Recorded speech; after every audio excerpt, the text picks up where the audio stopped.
Hello friends, हम आज आप लोग को एक सच्ची प्रेम कहानी सुनाने जा रहे हैं। तो चलते हम लोग अपने कहानी पर।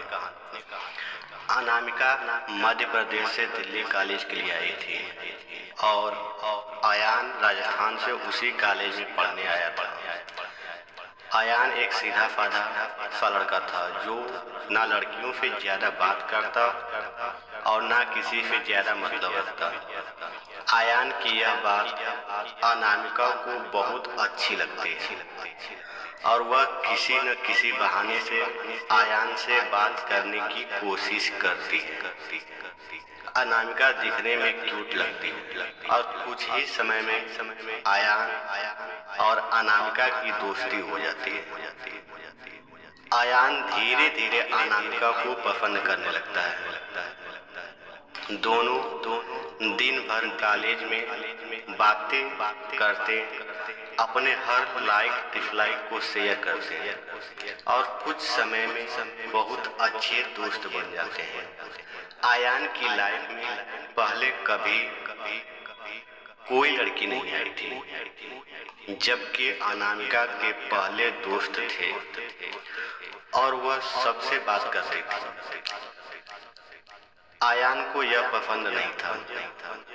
एक दिन बातों में अयान अनामिका को अपने दिल की बात बता देता है। अनामिका उससे एक दिन का वक्त मांगती है और कहती है, मैं कल तुम्हें इसका जवाब दूंगी। अनामिका सोचती है, जब अयान कॉलेज पढ़ने आया था तब वह सिर्फ पढ़ाई पर ध्यान देता था, पर अब उसका पूरा ध्यान मुझ पर रहता है। अगर मैं इसकी गर्लफ्रेंड बन जाऊंगी तो यह पढ़ाई भूल जाएगा और मुझ में ही लगा रहेगा।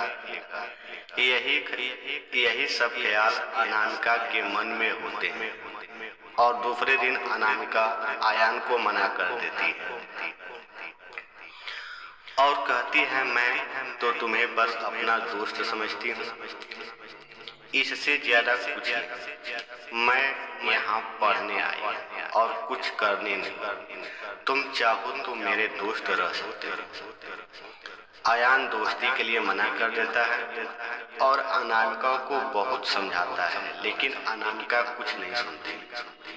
अयान को यह बात बहुत बुरी लगती है और वह अनामिका से बात करना बंद कर देता है। कुछ दिन कॉलेज भी नहीं आता। अब अनामिका को भूलकर पूरा ध्यान पढ़ाई में लगाता और न किसी से ज्यादा बात करता है और न मतलब रखता है। देखते देखते कॉलेज बीत जाता है और सब अलग अलग हो जाते हैं।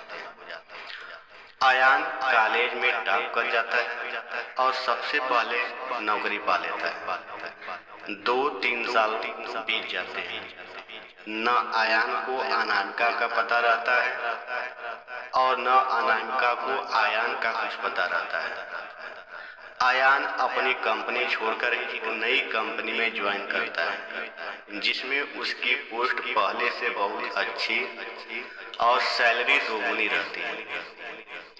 जब अयान पहले दिन ऑफिस जाता है तो उसे पता चलता है अनामिका इस ऑफिस में उसकी जूनियर है।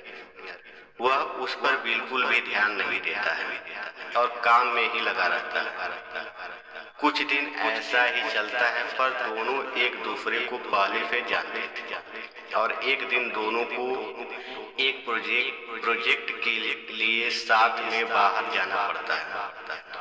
प्रोजेक्ट के बाद न चाहते हुए भी अयान और अनामिका की बात होने लगती है। अनामिका अयान को समझाती है, आखिर उसने उसको मना क्यों किया था। अयान को अनामिका की बात समझ आ जाती है और दोनों में गहरी दोस्ती फिर से हो जाती है। पूरे ऑफिस में दोनों की दोस्ती के चर्चे होने लगते हैं। अयान सीधा साधा लड़का रहता है, उसको ज्यादा कुछ समझ में नहीं आता। अयान कुछ समय बाद अनामिका को डिनर पर ले जाता है। ले जाकर फिर से प्यार का इजहार करता है। अनामिका इस बार आयान से मना नहीं करना चाहती, पर उसके पास कोई चारा नहीं था, क्योंकि कुछ ही दिनों में उसकी शादी होने वाली रहती है। अनामिका आयान को अपनी शादी की बात बताती है। इस बार आयान का दिल पूरी तरह टूट जाता है। वह बिना कुछ कहे वहां से चला जाता है। अनामिका रात में सोचती है कि आयान से अच्छा लड़का मुझे कभी नहीं मिलेगा। वह फैसला करती है कि कल आयान को हाँ कर दूंगी और मम्मी पापा को आयान से शादी के लिए मना लूंगी। जब दूसरे दिन अनामिका ऑफिस जाती है तो उसको पता चलता है कि आयान ऑफिस छोड़कर चला गया और दोबारा कभी कंपनी में नहीं आएगा। जाते जाते आयान अनामिका को एक खत लिखकर जाता है, जिस दिन मैंने तुम्हें देखा था उस दिन से मैं तुमसे प्यार करता हूँ। मैं तुमसे जिंदगी में कभी नहीं भूल पाऊंगा, मतलब मैं तुम्हें जिंदगी में कभी नहीं भूल पाऊंगा। तुम जहाँ भी रहो, जिसके साथ भी रहो, खुश रहो। अब इस जीवन में इस दर्द के साथ ही जिंदा रहूंगा। मैंने हमेशा तुमसे प्यार किया है और केवल प्यार किया है।